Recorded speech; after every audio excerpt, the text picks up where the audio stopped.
Rapid influence is the ability to get someone to act as you wish within a few minutes or even seconds.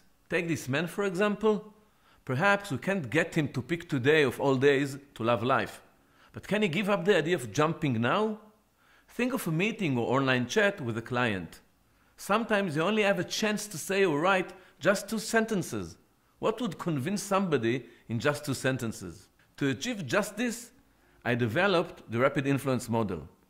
The initial start stands for situation, triggers, approach, representation, and text. You must understand the situation you're in, your opponent's triggers, choose an approach that takes into account what you represent to the person in front of you, and then choose your text, the winning sentence that will lead you to your goal. In order to learn the total meaning of different situations, I want you to understand the term thin slicing. According to the researchers Nalini and Rosenthal, thin slicing is the ability experts have to experience significant moments as if they took place in slow motion and decode them. This is how policemen distinguish the innocent from the dangerous criminal in a large crowd. You must gain experience in as many relevant situations of influence as possible in order for you to have the ability to immediately see what others simply cannot see. The small moments of truth, windows of opportunity that open and close rapidly throughout the interaction with the other side. The legendary martial artist Bruce Lee called it "be like water," shapeless, totally flexible, adapting yourself to the situation and act with it, not against it. Each one of us possesses control buttons, positive and negative. When we turn the other person's knobs positively, we will gain positive reaction. When turned the wrong way, we will get unwilling, aggressive, and negative reactions. It is important to learn the fundamental forces that are in all of us, and know how to identify them with the person you wish to influence. So, what are the most common buttons? The first one is pride. People need to be respected. They have egos and they are sensitive to their status. The second one is love. We are an emotional animal. People need to receive love and need to express their love to others. A very important force is the sense of guilt. Sometimes we feel guilty for not being good enough parents to our children, or vice versa, sons or daughters to our parents, employees, managers, or even spouses. Find the guilt button and use it very gently. You now own a powerful tool. The fourth one is fear.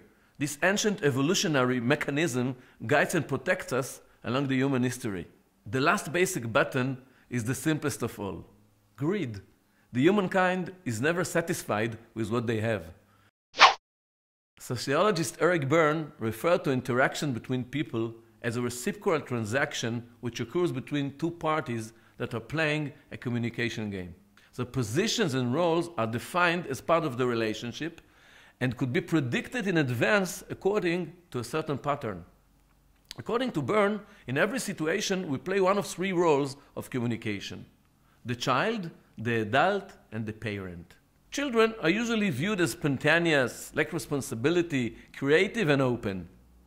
The adult is pragmatic, logical, realistic, and responsible.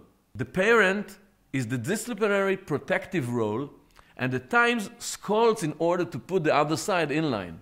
The point is that our interactions with others appear in different combinations. Sometimes we communicate as a parent with a child or an adult with an adult. At other times, a parent with a parent, a child with an adult, etc. Each role has its own specific patterns. Remember, you must identify the emotional role of your opponent in the situation and adjust your communication approach accordingly.